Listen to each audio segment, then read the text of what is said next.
Oi gente, aqui é o João quem vos fala, mais uma vez gravando o podcast Alma Livre para vocês. Hoje eu vou fazer um pouquinho diferente do que eu costumo fazer. Eu vou fazer uma leitura, eu já fiz outras leituras aqui no podcast, mas hoje eu vou fazer uma leitura de um capítulo só, de um livro de Umbanda. Fazia tempo que eu não lia um livro na área de Umbanda tão bom assim. O nome do livro é Causos de Umbanda, A Psicologia dos Pretos Velhos, de Vovó Benta, obra psicografada por Leni Savitsky.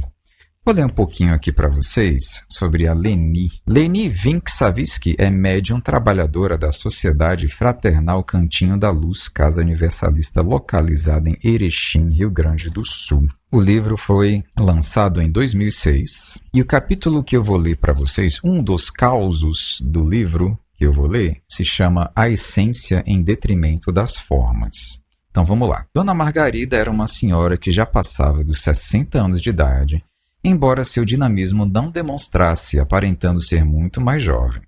Sempre alegre, disposta e conversadeira, era conhecida e querida por todos do bairro onde morava. Parteira aposentada, trabalhara como enfermeira no hospital público por muitos anos e vivia modestamente fazendo um trabalho voluntário na creche perto de sua casa. Nunca havia parido, mas considerava-se meio-mãe de quase uma centena de crianças. Certo dia, observando da janela de sua casa a meninada brincar na rua, percebeu que uma senhora distinta e desconhecida, ao chegar próximo de seu portão, benzeu-se com um sinal da cruz e atravessou a rua rapidamente. Estranhou o gesto e até desceu a rua para verificar se havia algo estranho por ali, nada observando. Curiosa, perguntou a um dos meninos se conhecia aquela senhora e foi informada de que se tratava de moradora nova no bairro. Ainda segundo o menino, soube que era uma carola da igreja. Dona Margarida, em sua simplicidade, não deu mais importância ao fato, até o dia em que, entrando na quintanda de seu Zé, encontrou-se com a senhora e pôde perceber seu mal-estar com sua presença. A mulher rapidamente deu-lhe as costas e outra vez fez o sinal da cruz disfarçadamente. Foi impossível não se sentir embaraçada com aquilo, e, quando ela saiu, comentou com seu Zé e foi informada. Seu nome é Eleonora, professora aposentada. Hoje ela se dedica em tempo integral à Igreja Católica, coordenando vários setores dos trabalhos prestados nas capelas. Comentou com minha esposa que fez um levantamento aqui em nosso bairro para avaliar o número de famílias católicas. Vai cadastrar todas e fazer apelo para que compareçam à missa todos os domingos, além de pedir que se desvinculem das visitações ao centro de Umbanda a que estão acostumados, pois, segundo ela, é prática primitiva e perdição dos cristãos. Estava explicado, Dona Margarida era dirigente do terreiro de Umbanda, onde as pessoas buscavam ajuda, não importando a religião que seguiam. Um misto de tristeza e pena foi o que passou pelo coração de Dona Margarida, mas como não sabia guardar mágoas, logo esqueceu. Em tantas outras ocasiões, aconteceram encontros inevitáveis entre Eleonora e pessoas que moravam perto de Dona Margarida. Voltava a se repetir o mesmo embaraço. Muitos comentários chegavam até os ouvidos de Dona Margarida sobre os sermões dominicais, quando o tema Umbanda era abordado e os fiéis eram alertados sobre o perigo daquela prática, segundo eles, demoníaca.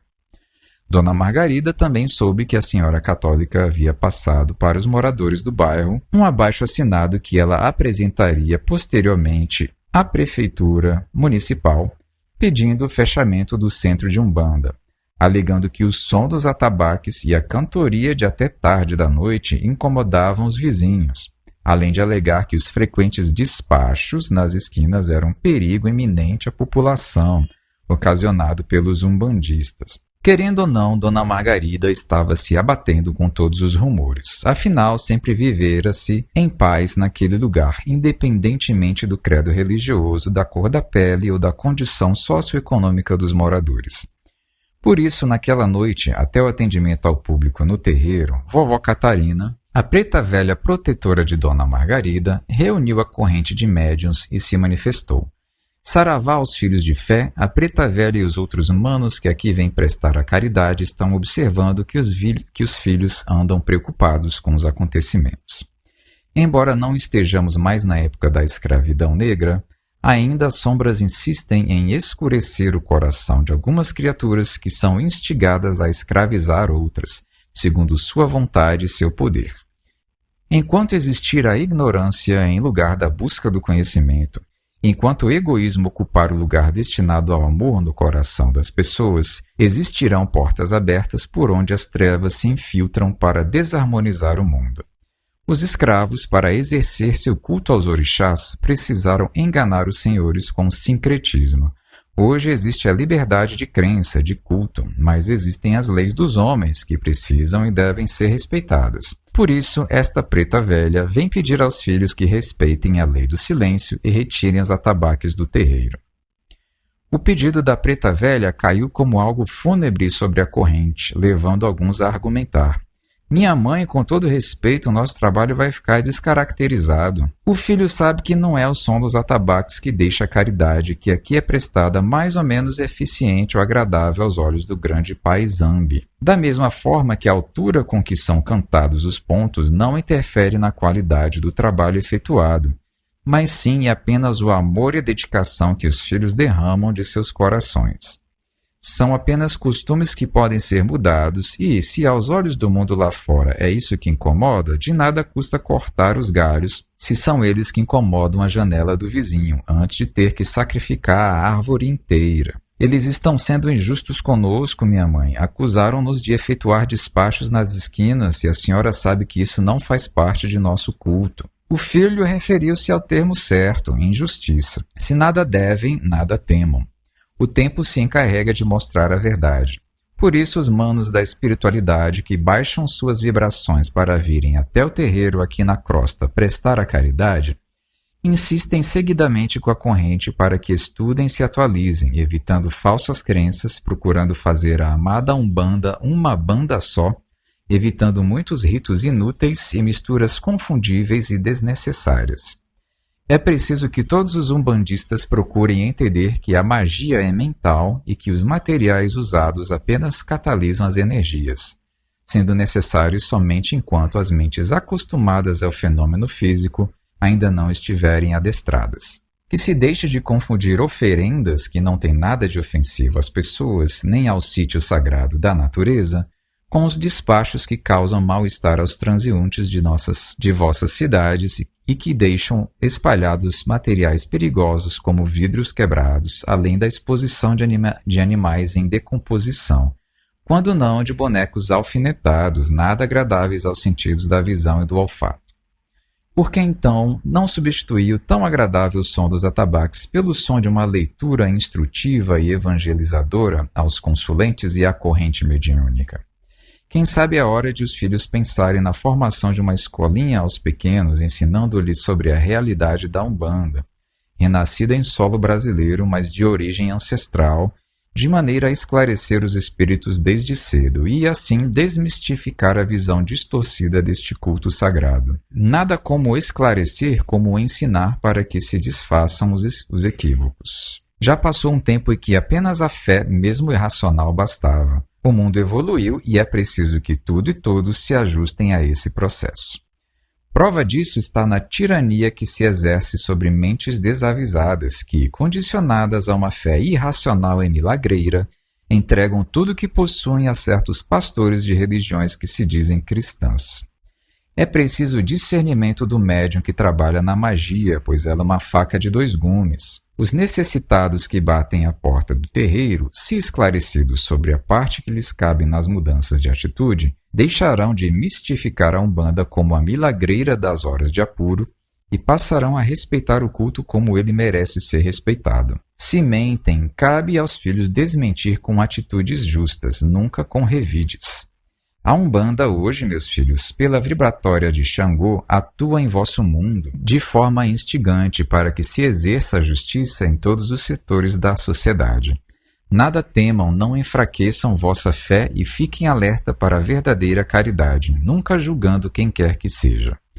Todos que aqui aportarem deverão ser atendidos com amor e respeito. Embora atentos, talvez nem todos entenderam a última frase de vovó Catarina. Naquele terreiro, a partir daquela noite, calou-se o som dos atabaques. Demorou um tempo até que os médiuns se acostumassem com aquilo. Mas, diante de várias tarefas a que se ligaram, como a Fundação Escolinha de Umbanda Cosme Damião, onde havia curso para os pequenos e para os adolescentes, além do estudo mensal da corrente mediúnica e das palestras esclarecedores para os consulentes, pouco tempo restou para chorar o leite derramado. Como bem dizia a vovó Catarina, mente ocupada no serviço da caridade é ferramenta afiada, e Preta Velha gosta de cortar mironga com ela. Os ânimos haviam se acalmado e Dona Margarida estava se acostumando com o benzimento costumeiro da Beata, sempre que o acaso as levava a se encontrar. A conselho da Preta Velha, cumprimentava a Eleonora educadamente e mentalmente a abençoava. Certa manhã, ao chegar à quitanda, percebeu certo tumulto que se fazia lá dentro. Logo verificou que alguém se debatia no chão, acometido de aparente ataque epiléptico. Chegando mais perto, viu ser Dona Eleonora. Sem demora, tomou providências, afastando as pessoas que, assustadas, ao invés de ajudar, sufocavam-na, fechando um círculo ao seu redor.